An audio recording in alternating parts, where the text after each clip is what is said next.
கஷ்டம் வரும்போது கோவிலுக்கு செல்வதும் கடவுளை வணங்குவதும் இயல்பான ஒன்று தான். சிலர் பேர் எப்பொழுதுமே கடவுளை வணங்குவாங்க. அப்படி நீங்கள் வணங்கும்போது அர்ச்சனை செய்வாங்க. அர்ச்சனை செய்யும்போது ராசி நட்சத்திரம் படி கூற வைப்பாங்க. அப்படி செய்வதால் கடவுளின் அருள் முழுமையாக கிடைக்கும் என நம்பப்படுது.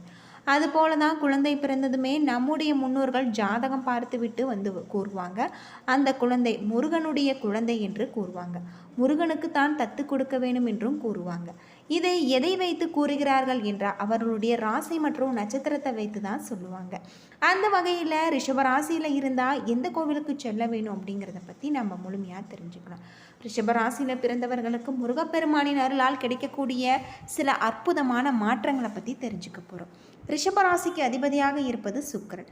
இந்த ராசிக்காரர்களுக்கு நந்தி பகவான் குறிக்கக்கூடியதாகவும், இந்த ராசிக்காரர்கள் தஞ்சாவூர் மாவட்டம் கும்பகோணம் அருகே இருக்கக்கூடிய திருவிசைநல்லூர் கோவிலுக்கு சென்று யோக நந்தீஸ்வரரை வழிபடுவது சிறப்பு வாய்ந்த ஒன்றாக இருக்குது.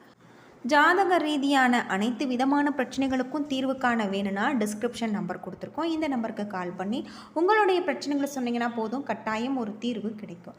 இந்த கோவிலானது திருஞான சம்பந்தரால் கட்டப்பட்டது. இந்த கோவில் சித்திரை மாதத்தில் முதல் 3 நாட்கள் சூரிய ஒளி பூஜை நடைபெறுவதாகும். பிரதோஷம், சிவராத்திரி, சோமவார நாட்களில் இருந்து இந்த தலத்துக்கு சென்று வழிபட்டால் உங்களுடைய வாழ்க்கையில் எல்லா வளமும் கிடைக்கும். இந்த கோவிலில் இருக்கக்கூடிய கிணற்றில் அமாவாசை தினம் அன்று கங்கை பொங்கி வரக்கூடியதாக சொல்லப்படுது. இந்த தினத்தில் ரிஷபராசிக்காரர்கள் கலந்து கொண்டு நீராடினால் குடும்பத்தில் எல்லா செல்வங்களும் கிடைக்கும். திருவிசைநல்லூர் சென்று அங்கு இருக்கக்கூடிய யோக நந்தீஸ்வரரை தரிசித்துவிட்டு அருகில் இருக்கக்கூடிய திருவிடை மருதூர் மகாலிங்க சுவாமியையும் மறக்காமல் தரிசனம் செஞ்சு வாருங்க. அதற்காக இந்த கோவிலுக்கு மட்டும்தான் செல்ல வேண்டும் என்ற அவசியமில்லை. மற்ற கோவிலுக்கும் சென்று வழிபடலாம். இந்த தலத்துக்கு சென்று வழிபடுவதால் கூடுதல் பலன்களும் உங்களுக்கு கிடைக்கும் அப்படின்னு சொல்லப்படுது. கும்பகோணம் மயிலாடுதுறை செல்லும் வழியில் 8 கிலோமீட்டர் தூரத்தில் திருவிடை மருதூர் இருக்குது. இந்த கோவில் 4 கிலோமீட்டர் தூரத்தில் சென்றார் திருவிசைநல்லூர் கோவில் அமைந்திருக்கு அப்படின்னே சொல்லலாம். இங்கு சென்று வழிபட்டு வருவதன் மூலம் ரிஷபராசிக்காரர்களின் வாழ்க்கையில் அற்புதமான பல மாற்றங்கள் ஏற்படலாம். ரிஷபராசியில் பிறந்தவர்களுக்கு உங்களுடைய மனதில் புதிய உற்சாகத்தையும் ஊக்கத்தையும் உணர்வீங்க. இது உங்களுக்கு மிகவும் நன்மை பயப்பதாக அமைஞ்சிருக்கு. ஆன்மீக சார்ந்த செயல்பாடுகள் இந்த காலகட்டத்தில் உங்களுக்கு உகந்ததாக இருக்குது. இந்த காலகட்டத்தில் பணியிடத்தில் நீங்கள் மிகுந்த ஈடுபாட்டுடன் உழைப்பீங்க. உடல் ரீதியாகவும் சற்று களைப்புடன் உணரக்கூடிய வகையில் இருக்குது. வீடு அல்லது குடும்பத்தில் நடைபெறக்கூடிய ஏதேனும் ஒரு நிகழ்வின் காரணமாக நண்பர்களையும் அறிமுகமானவர்களையும் சந்திக்க நல்ல ஒரு வாய்ப்பு உங்களுக்கு இருக்குது. அது மட்டும் இல்லாமல் இது உங்களுடைய மனதிற்கு மிகுந்த மகிழ்ச்சியும் சில யோசனைகளும் கிடைக்கக்கூடியதாக. இந்த காலகட்டத்தில் உங்களுடைய உடல்நலம் வெகுவாக மேம்படும். கடவுள் மீதான உங்களுடைய நம்பிக்கை மேலும் வலுப்பெறலாம். இந்த காலகட்டம் முழுவதுமே வீட்டு பூஜை அறையில் தீபமேற்றி நீங்கள் முருகப்பெருமான மனதார வழிபட்டு வருவது உங்களுக்கு சிறப்பானதாக இருக்குது அப்படின்னே சொல்லலாம். ரிஷபராசியில் பிறந்தவர்களுக்கு நல்ல ஒரு யோகமான நன்மைகள் தரக்கூடிய ஒரு காலமாக இந்த காலகட்டம் உங்களுக்கு அமைஞ்சிருக்கு. உங்களுடைய வாழ்க்கையில் இருக்கக்கூடிய அனைத்து விதமான பிரச்சனைகளுக்கும் நல்ல ஒரு தீர்வு கிடைக்கலாம். பண வசதி கூடும். தெய்வ சிந்தனை அதிகரிக்கும். வாழ்க்கையில் இருந்த அதிருப்தி நீங்கி பிடிப்பு உண்டாகும். எதிர்பார்த்த தகவல்கள் வரலாம். இடமாற்றம் உண்டாகலாம். எதிர்பார்த்த திடீர் செலவுகள் ஏற்படும். உங்களுடைய தொழில் வியாபாரத்தில் திடீர் செலவுகள் ஏற்படலாம். எதிர்பார்த்த லாபம் உங்களுக்கு குறையலாம். இந்த காலகட்டத்தில் புதிய ஆர்டர்களுக்காக கூடுதலாக நீங்கள் அலைய வேண்டி இருக்கும். உத்தியோகத்தில் இருப்பவர்களுக்கு கடுமையாக உழைக்க வேண்டிய ஒரு காலம். குடும்பத்தில் அடுத்தவர்களால் திடீர் பிரச்சனைகள் உங்களுக்கு தலை தூக்கும். உங்களது கருத்துக்கு மாற்று கருத்து உண்டாகலாம். கணவன் மனைவிக்கு இடையே மனம் விட்டு பேசுவது நன்மை தரும். பெண்களுக்கு மனதில் இருந்த சோர்வு நீங்கி உற்சாகம் உண்டாகலாம். கலைத்துறையில் எந்த ஒரு விவகாரத்திலும் சிக்கினாலுமே சாமர்த்தியமாக மற்றவர்களை முன்னிறுத்தி தான் நீங்கள் தப்பிக்க வாய்ப்பு இருக்குது. உங்களுக்கு அரசியல் துறையில் உங்களுடைய வளர்ச்சியில் இருந்த முட்டுக்கட்டைகள் நீங்கும். மாணவர்களை பொறுத்தவரை கல்வியில் நல்ல ஒரு முன்னேற்றம் ஏற்படும். ஆர்வம் உண்டாகலாம். மனதில் உற்சாகம் ஏற்படும். கார்த்திகை 2, 3, 4 பாதத்தில் பிறந்தவர்களுக்கு கடித போக்குவரத்து சாதகமான ஒரு பலன்களை தரும். கலைத்துறையில் புதிய நபர்களுடைய அறிமுகம் உங்களுக்கு கிடைச்சிருக்கு. அவர்களிடம் கவனமாக பழகுவது நல்லது. தொழில் மந்தமாக காணப்பட்டாலும் வருமானம் உங்களுக்கு வழக்கம் போல இருக்குது.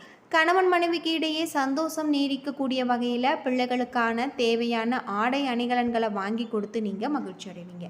ரோகிணி நட்சத்திரத்தில் பிறந்தவர்களுக்கு உங்களுக்கு வாக்குவாதத்தை தவிர்ப்பது நல்லது. அரசியல் துறையில் எடுத்த காரியத்தை வெற்றிகரமாக செய்து முடிக்க கூடுதலாக நீங்கள் உழைக்க வேண்டியிருக்கும். சக மனிதர்களுடன் அனுசரித்து செல்வது நல்லது. கவனத்தை சிதறவிடாமல் உழைப்பது அவசியம். மனதில் இருந்த கவலை வருத்தம் நீங்கி மகிழ்ச்சி ஏற்படலாம். எல்லா முயற்சிகளிலுமே உங்களுக்கு வெற்றி கிடைக்கலாம். மிருகசீரிசம் 1-2 பாதத்தில் பிறந்தவர்களுக்கு இந்த காலகட்டம் கொடுத்த வாக்கை காப்பாற்ற நீங்கள் பாடுபட வேண்டியிருக்கும். மற்றவர்களுடைய பிரச்சனைகளுக்கு வழியே சென்று உதவிகள் செய்வதை தவிர்ப்பது நல்லது. மாணவர்களுக்கு பாடங்களை படிப்பதை பற்றிய கவலை நீங்களாம். மனதில் உற்சாகம் பிறக்கும். தொழில் வியாபாரம் சீராகும். தொழில் தொடர்பாக எடுக்கக்கூடிய முயற்சிகள் உங்களுக்கு வெற்றியை பெற்றுத்தரும். வியாபாரத்திற்காக தேவையான பண உதவிகள் உங்களுக்கு கிடைக்கலாம். மகாலட்சுமியை வழிபட்டு வர உங்களுடைய சங்கடங்கள் நீங்கும் அப்படின்னும் சொல்லப்படுது. இந்த காலகட்டம் முழுவதுமே அற்புதமான பல மாற்றத்தை தரக்கூடிய வகையில் கிரக நிலைகள் உங்களுக்கு அமைஞ்சிருக்கு. தொழிலில் இருக்கக்கூடிய அனைத்து விதமான பிரச்சனைகளுக்குமே நல்ல ஒரு தீர்வு கிடைக்கலாம். மிக சிறப்பான பலன்கள் உங்களுக்கு கிடைக்கலாம். சில இடங்களில் சவால் இருக்கும், சில இடங்களில் போராட்டமாக இருக்கும். உத்தியோக ரீதியாக சம்பள உயர்வு வரலாம். ஆனால் எதிர்பார்த்த ஒரு காரியம் விரைந்து நடக்கக்கூடிய வகையில் வியாபாரத்தில் விற்பனையும் லாபமும் பெருகி பொருள் வரவு அதிகரிக்கக்கூடிய வகையில் சொல்லப்பட்டிருக்கு. புதிய முயற்சிகளில் நம்பிக்கையுடன் இருக்கலாம். குடும்பத்தில் இருந்த குழப்பங்கள் விலகும். பிள்ளைகளால் சந்தோஷம் உண்டாகலாம். அலுவலகத்தை பொறுத்தவரை உங்களுடைய அந்தஸ்து உயரக்கூடியதாகும். பதவி உயர்வு ஊதிய உயர்வு பெறுவதற்கான வழி ஏற்படும். வியாபாரத்தில் விற்பனை சிறந்த முறையில் இருக்குது. உங்களுடைய தொழிலை விரிவுபடுத்தக்கூடிய முயற்சிகளில் நீங்கள் இறங்கலாம். குடும்பத்தில் இருந்த பிரச்சனைகள் நீங்கும். பிள்ளைகளால் சந்தோஷம். உங்களுக்கு ஒரு மாற்றம் வரக்கூடிய வகையில் பெரியோர்களுடைய ஆசை கிடைச்சிருக்கு. குடும்பத்திற்காக பண வரவு அதிகரிப்பதில் நீங்கள் ஆர்வம் காட்ட வேண்டும். கலைத்துறையில் புதிய வாய்ப்புகளில் நல்ல ஒரு மாற்றம். புதிய முதலீடுகள்லையும் வியாபாரத்தை விரிவுபடுத்தக்கூடிய முயற்சிகளிலும் நீங்கள் இறங்கலாம். சந்திரனுடைய இடப்பயிற்சி நன்மை தீமை கலந்த ஒரு பலன்கள் உங்களுக்கு கொண்டு வரும். ராகு 10ல் இருப்பதால் வியாபாரத்தில் சின்ன சின்ன பிரச்சனைகள் உங்களுக்கு மனதை சஞ்சலப்படுத்தும்.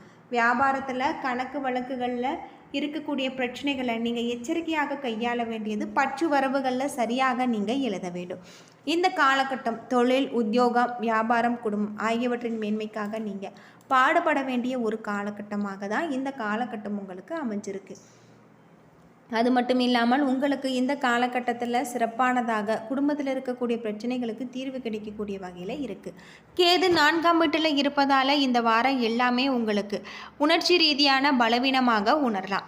வெளிப்படையாக நீங்கள் சாதாரணமாக தெரிந்தாலுமே உங்களுடைய வாழ்க்கையில் உங்களுக்குள் என்ன வேணும் என்று சிந்தித்து நிச்சயமற்ற தன்மையுடனும் அமைதியின்றியும் இருப்பீங்க. உங்களுடைய படைப்பாற்றலை சரியான முறையில் பயன்படுத்தினால் அது மிகவும் லாபகரமானதாக இருக்கும் என்பதையும் உதவியுடன் நீங்கள் நிதி நிலைமையை மேம்படுத்த முடியும் என்பதையும் நீங்கள் புரிந்து கொள்ள வேண்டும். இதன் மூலம் வரக்கூடிய காலங்களில் நல்ல லாபம் உங்களுக்கு கிடைச்சிருக்கு. இந்த காலகட்டத்தில் நீங்கள் உங்களுடைய வீட்டு வேலைகளுடன் பல சமூக பணிகளிலும் அதிக ஆர்வத்துடன் பங்கேற்பீங்க. குடும்ப உறுப்பினர்களுடன் புனித பயணங்கள் செல்லவும் திட்டமிடுவீங்க. இது உங்களுக்கு சுய ஆய்வு செய்ய வாய்ப்பளிக்கும். பல நேரங்களில் நம்முடைய வாழ்க்கையில் தவறான நேரத்தில் வரக்கூடிய ஒரு நபரால் வேலையில் நாம் கவனமாக இருக்க வேண்டும். கவனச்சிதறல் வேண்டாம். இந்த காலகட்டம் முழுவதுமே உங்களுக்கு நேரடியான தொழிலை பாதிக்கக்கூடிய வகையில் கிரக நிலைகள் இருப்பதால் நீங்கள் ரொம்பவும் எச்சரிக்கையாக இருக்க வேண்டும். அது மட்டும் இல்லாமல் உங்களுக்கு பல மாணவர்களிடமிருந்து உங்களுடைய மனதில் வெளிநாடு சென்று மேற்படிப்பு படிக்க வேண்டும் என்ற ஆசை எழலாம். இருப்பினுமே உங்களுடைய ஆசையை பற்றி குடும்பத்தாருடன் பேசுவதற்கு முன்பு நீங்கள் எல்லா வகையிலுமே உங்களை உறுதிப்படுத்தி கொள்ள வேண்டும். இதற்கான முயற்சிகளில் மேற்கொண்டு இது தொடர்பான ஒரு தகவலையும் நீங்கள் சேகரிக்க வேண்டியது உங்களுக்கு ரொம்பவும் நல்லது அப்படின்னு சொல்லப்படுது. இந்த காலகட்டம் உங்களுடைய விடாமுயற்சியால் நல்ல ஒரு லாபத்தை நீங்கள் கொண்டு வருவீங்க. பொருளாதார ரீதியான ஏற்றமான ஒரு காலமாக இந்த காலகட்டம் உங்களுக்கு சொல்லப்பட்டிருக்கு. நிதிநிலையில் நல்ல ஒரு முன்னேற்றம் ஏற்படும். அது மட்டும் இல்லாமல் ஆடம்பர செலவுகளை தவிர்ப்பது வருங்கால சேமிப்பிற்கு உதவும். பண பற்றாக்குறை கூடுதல் விழிப்புணர்வு உங்களுக்கு இழப்புகளை தவிர்க்கும். நிதானமான செயல்பாடுகள் உங்களுக்கு நிதி நிலைமையில் நல்ல ஒரு மாற்றத்தை தரக்கூடிய உறவுகள் பலப்படக்கூடிய வகையில் இருக்குது.